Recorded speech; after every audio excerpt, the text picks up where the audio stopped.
Blasphemy. Wait, everybody pause. So, x is approaching -6 from either side. And as we're coming from either side of -6, what are we looking at for the answer to the limit questions?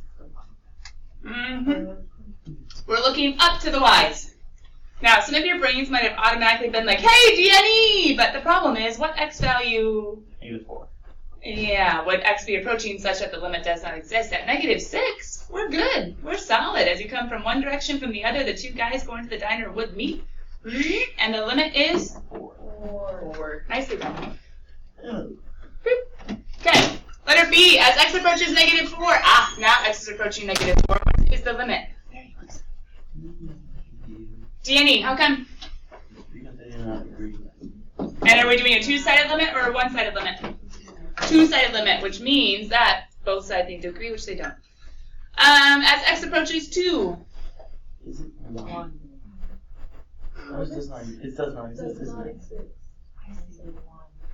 Because of that one we did a while ago. There should be 3 answer choices that are possible right now. DNE, 1, or 2. Oh. I've heard no one say 2, and it's 2. really, really sad because the correct answer is 2. Why? Pause! Pause Where there. are they serving burgers? Right there, but where are the guys headed? Right here. It's all about the approach. Now, pause. If you want to see something, what does equal 1? 2. F of 2. Where is the point when x equals 2? At 1! But what is the approach? What height is being approached from either side? 2. Now you know last year why I made a huge point about the whole does not matter. It's all about the approach, not the at. So if I were you with a colored pen or a highlighter, I would put something to the extent or something along the lines of at for 1. What is going on at 2? The function is at 1. But what word do we use for limit? What height is being approached from either side? 2. Adam, go ahead. We did an example with like the special limits. There was the function. It was like a point at 6, and there's like a hole above. There's like a hole below. And when it was approaching -4. Oh wait, it says DNE. Because the approach is Yeah. But from below there was, even though there was a hole. From above there was, even though there was a hole. And we never actually answered, but if you wanted to, we could come back and say what was going on at -4. At -4 was a height of 6, I believe. But we didn't answer the at back here. We were looking merely at the approach. So the hole didn't stop the approach. The hole didn't stop the approach. The point was there, but somewhere totally different, and that had absolutely no bearing on the limit existing because these two approaches did not agree. The limit did not exist. Does that make sense? I know. Adam's a little salty, but it's all right. It's all right. Did you guys write down the at and the approach? And you wrote down the graph so that we could come back and study this along with any other mistakes that you make along the way. True? True. And in examples. Okay, how about this last one? The limit as x goes to infinity. Infinity? We haven't had x go to infinity at all this year. What does that mean if x is going to infinity? How do we approach? From the or to the?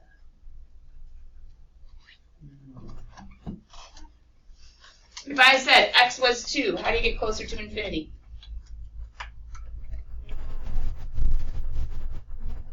There are many different answers. You go infinite. If I go negative, that's going to get farther away from infinity, because where is positive infinity? On the other side. On the other. Oh, there you go, there you go, there you go. So where's positive infinity? To the Infinite. right. So how do I get closer to infinity if I start at 2? I have to move this direction, right? To 4, to 10, to 100, to 1,000, to 1,000,000, to a trillion, to a quintillion. So what am I doing? I'm going to the right. And as I go to the right, what are my heights? Look to the function. What are my heights doing? Increasing without bound. And how do we express increasing without bound? infinity and beyond. Last year we called this end behavior. What's going on the ends? To the right and to the left. And we even use the arrow to positive infinity and to negative infinity, especially in honors, but we saw it a little bit in regular. As far as to the right, what's the function doing? Increasing without bound. Perfect.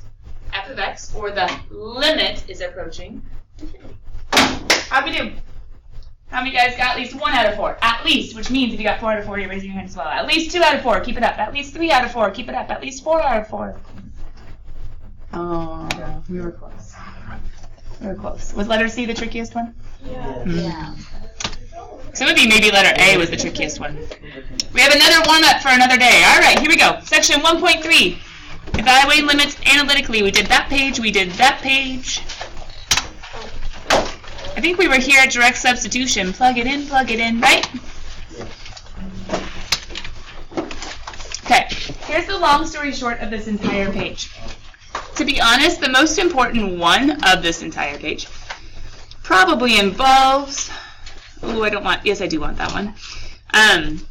Probably involves, huh? That wasn't for me. I would say, let's use a crayon just because crayons are fun. I would say polynomial. And I would say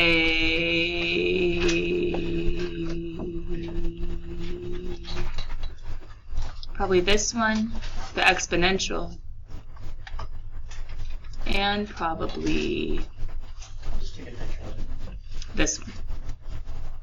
We don't necessarily have to have it memorized. Some things in calculus you definitely, oh, you can't see the tops, I apologize.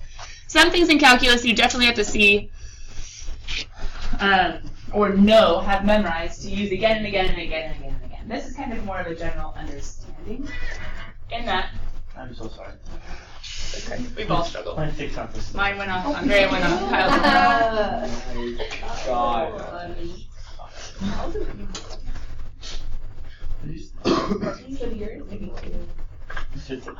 I was gonna do like Mr. 2000s or something. I don't think you need to write down all of them. So yeah, I would do polynomial, composite, and transcendental. 2000.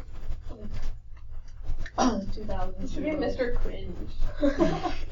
I just do everything like do the TikTok. Do Vine, That's TikTok. what you already do.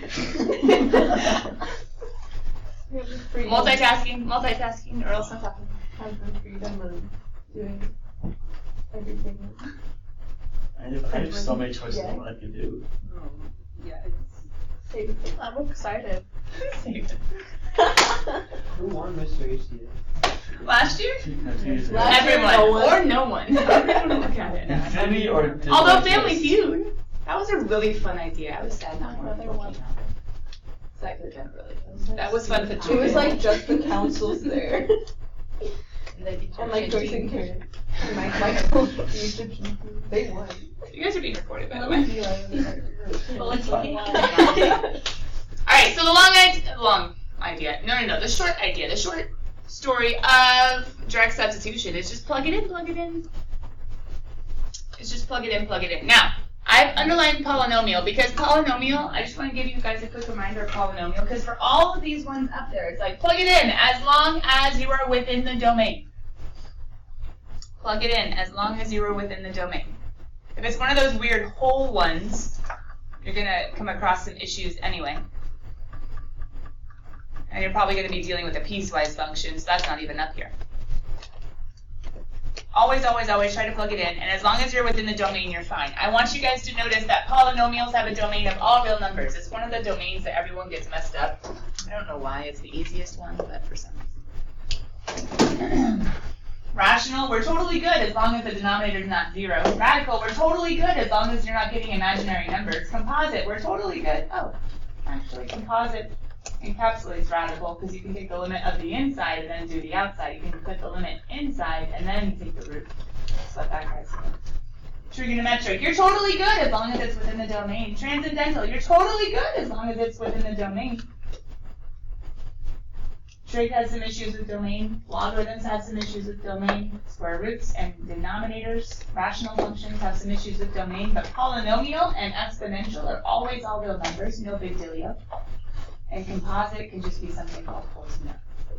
So, basically, plug in unless it's an issue. It will never be an issue for polynomial or exponential. And for the rest, it's kind of like know the basic graphs, because if you know the basic graphs, you know the radical.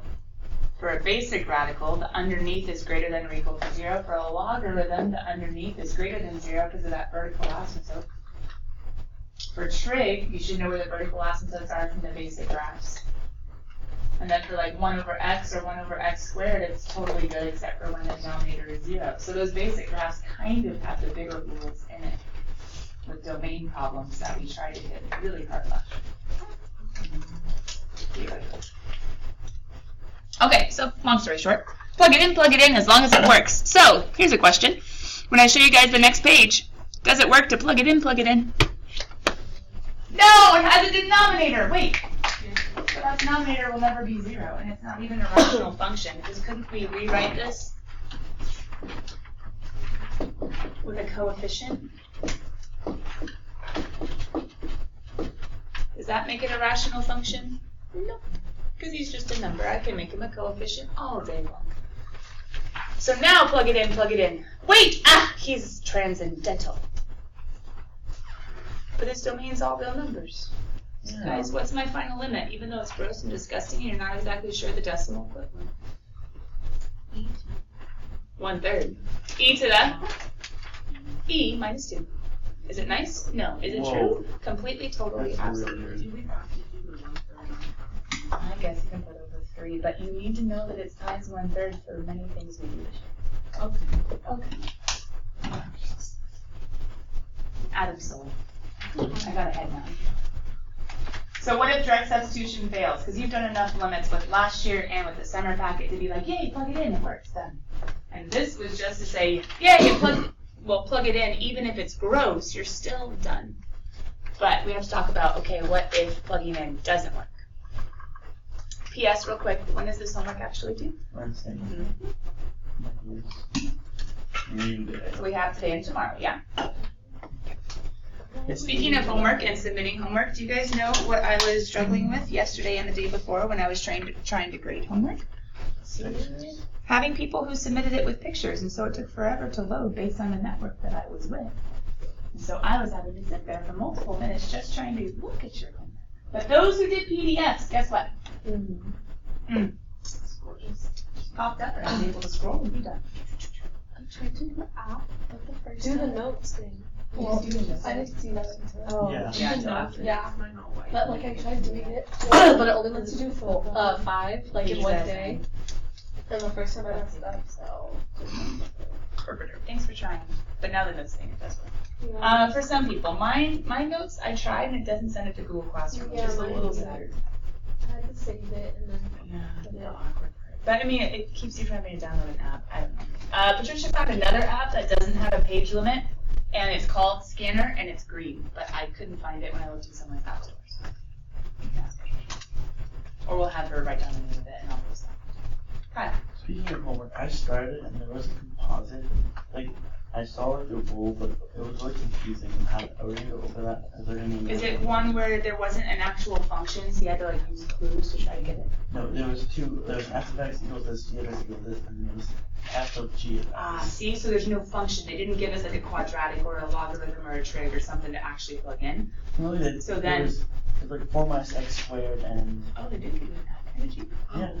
Oh, it's like the summer review quiz. Like the summer review quiz. Oh, you know what? You'll get that back tomorrow. We can talk about the composite one a lot of people missed, and then we can, a few people missed, and then we'll talk about that. Okay, good. The other things with homework, sorry, real quick, just because some of you, not that most of you will be submitting it tonight, but some of you will. Do you remember that whole me folding the page in the homework spiral? Yes. Why did I take the time to fold a page and actually talk about it when we're in calculus? What was the point? You wanted it? You're supposed to be doing columns in your table of contents, but that's not the biggest deal. What else did I tell you to use columns for, if applicable? Your homework. If you want to do your homework, down, and then next door down. I want you to fold the page, and have it be down and down, right? So 1, 2, 3, 1, 5, 7, 13, 24, I don't know, what was the homework number 2? 1, 9, 1, 8, 9, something, 19, something, 29, something, 62, 68. Anyway, guess what I was struggling with when I was grading homework and calculus? 1 and 8 and 7 and 6, and this one's like a full, and then there's like one here, and then one's over here, and then one, and I'm like, okay, if you want to do more than one column of homework, what are you going to do? Fold the page. Fold the page, do homework, do homework, do homework, do homework, right? Please be organized. I'm going to stop grading homework that is not like that. If you were doing columns, if you're just going straight down, turning straight down, that's totally fine. Beware, or make note of the comments I'm putting on homeworks 1 and 2, because I'm telling you, even if I'm giving grace and giving you 100%, I'm telling you what you're missing, not writing directions, not showing graphs. Ask me if you have questions, because you're going to start losing credit on your homework. Okay. Yeah. Yes. Okay, so if direct substitution fails. If direct substitution fails. So if you get 0 over 0, how did I have you guys remember what to do last year? Write KG. KG, which stood for? Keep going. Keep going. Why? If you get a number over 0, this means f of c does not exist. If you get 0 over 0, the at does not exist. 0 over 0, there's a hole. 0 over 0, there's a hole. The at does not exist. The function value does not exist. However, if we're answering a limit problem, we're not asking about the at, we're asking about the approach. So as we approach, or to figure out the approach, we keep going, because a hole does not mean the limit does not exist. This is called indeterminate form in general, the 0 over 0. So how do we keep going? Well, instead of having multiple pages for every single one and examples to go with each, I'm summarizing from the summer packet. Try dividing, meaning factoring, but if factoring is too messy, synthetic division or long division, depending on what degree polynomial you have in the numerator. If you have a cubic, do you necessarily want to go factoring with the x method? No. Maybe try grouping, but otherwise, switch to synthetic or long division. Try to divide out. Rationalizing. Ooh, when do we rationalize? When there's a square root. When there's some sort of square root in the numerator or denominator. There's some sort of radical. And whenever we're rationalizing, what are we multiplying by? Conjugate. The conjugate. So if you have an a plus square root, you're multiplying by an a minus square root. If you have a square root plus a, you're multiplying by a square root minus a. You're multiplying by the conjugate. And then every now and then you might have some sort of trigonometric expression where you have a 0 over 0, or a complex fraction where you have a 0 over 0. And in those cases, you simplify, which is why in the summer review we had complex fractions, or we had trig, because they could show up and we might have to simplify in some way, shape, or form before we can keep going. Before we can keep going.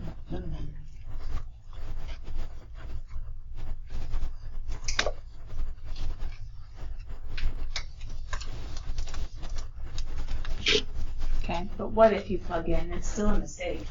I shouldn't say mistake, that sounds bad. But what if you plug in? And instead of being 0 over 0, you get number over 0. Now, hold on. Number over 0, guys, that is an error if you plug it in your calculator, right? 0 over 0, calculator says error. 6 over 0, negative 2 over 0, e over 0, pi over 0. Once again, an error. The function value at that point does not exist, but in a very different way than before. 0 over 0, the at does not exist, there is probably, almost definitely a hole.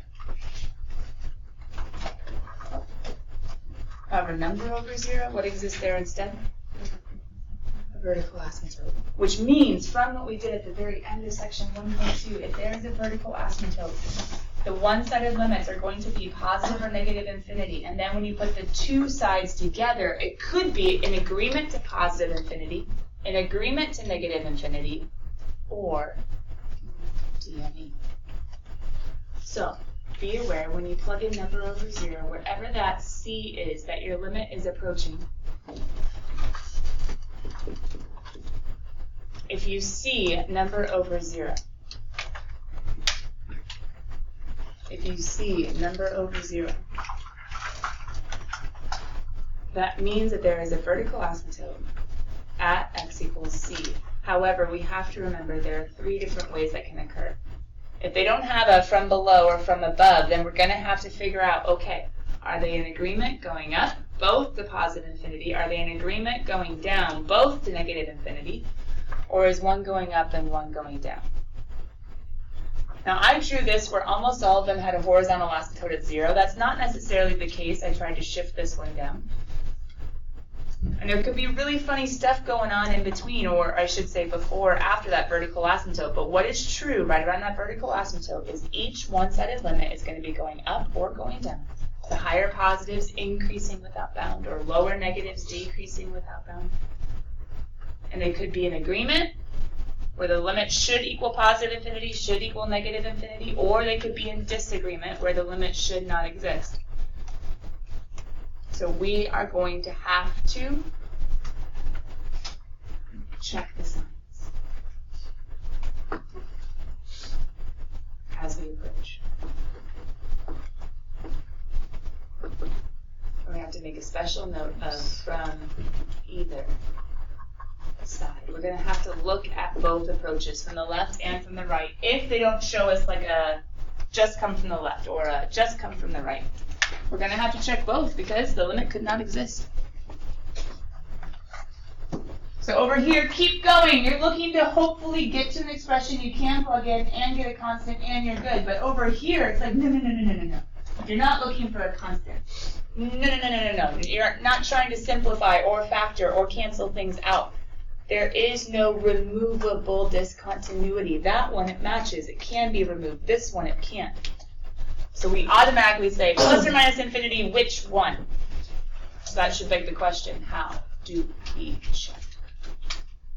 Let's get an example, and then we'll see how we check algebraically without a graph. You can visualize a graph. Life is good. If you can't visualize a graph, life is hard. 1, 2, 3, 4, and 5. Let's do the limit. As x approaches, ooh, what was that one I put on the BC summer review quiz? What is a number of 0?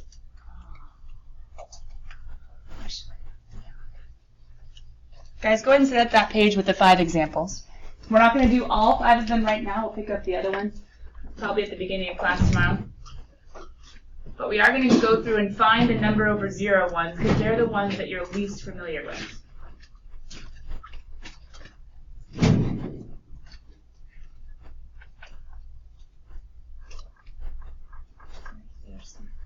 Oh, your graph match. That's the other thing. Your graph match.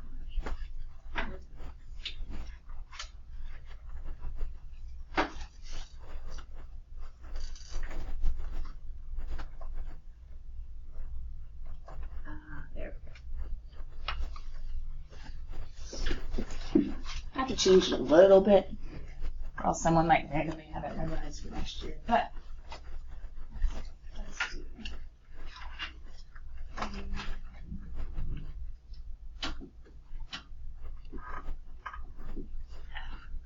it's a good one.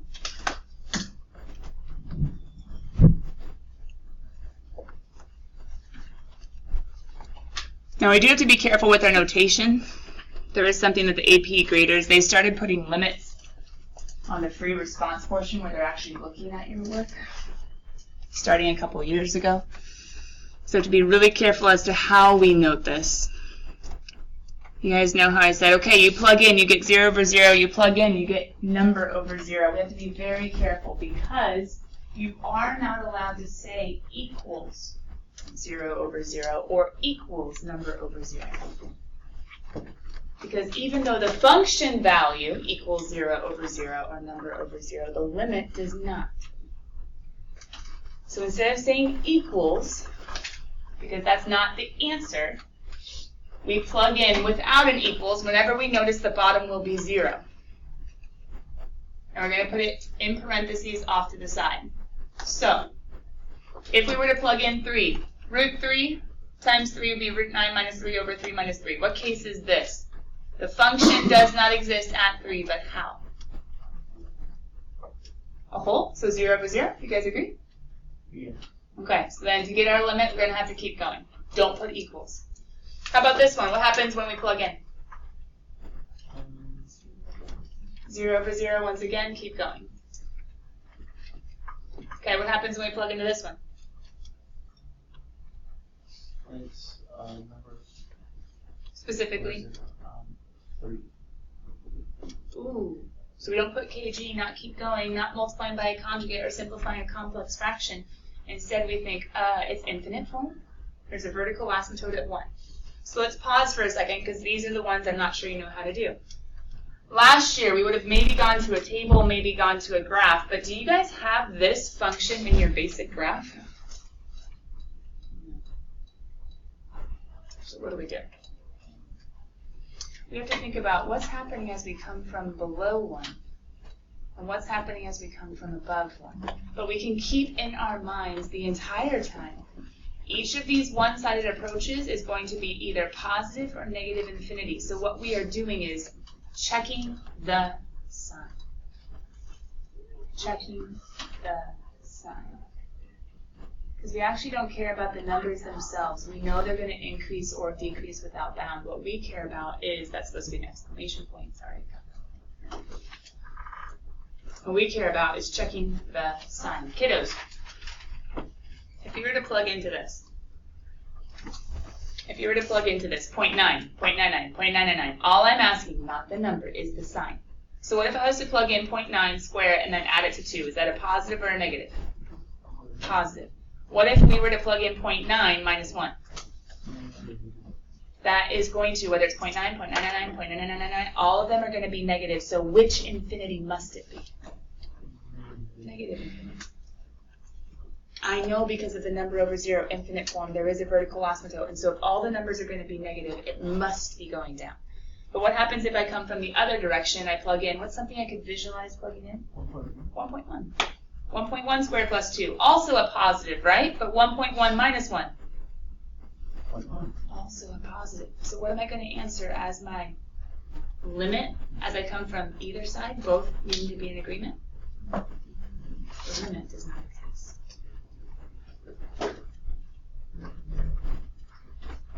The limit does not exist. But what if I was to come over to this one? I'm not going to do it right now. We'll save it for tomorrow. But it's also a number over 0. What happens if I plug in 4.9, square it, minus 25, and I square it? That's a positive, right? Anything squared is a positive. What's a negative over a positive? A negative. If I do 5.1, guess what? It's also going to be a positive and a negative, so a negative. They're both going to be negative infinities. That's going to be an agreement, so my limit will be negative infinity. We have enough to get you guys definitely started on homework because it begins with plugging in, it works. Yay! Plugging in, it doesn't work. 0 over 0, keep going like this number packet and last year told you. Number over 0 is the one we're a little iffy on, but we'll practice some more tomorrow because homework is not